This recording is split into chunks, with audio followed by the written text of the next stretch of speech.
120.000 turun 100. Alhamdulillah posisi sekarang harga cabai sedikit stabil lah.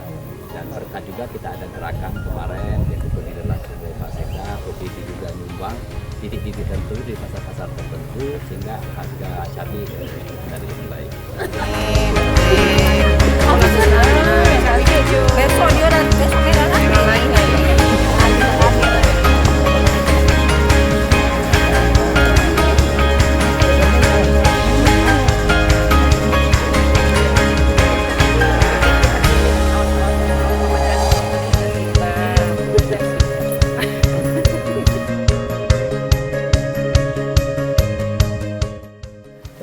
Bagaimana masyarakat Kota Palembang, ini ide dari Pak PJ Wali Kota untuk memanfaatkan pekarangan, karena kalau di Kota Palembang untuk lahan pertanian mungkin tidak ada yang cukup luas, tetapi pekarangan semua orang ada punya.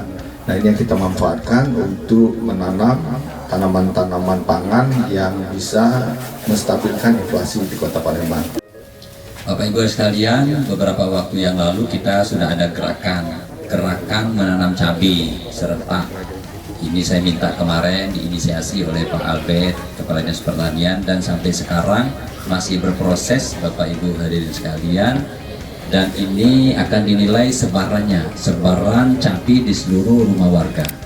Nanti pemenangnya kita kasih hadiah dan kita buat acara secara formal nanti.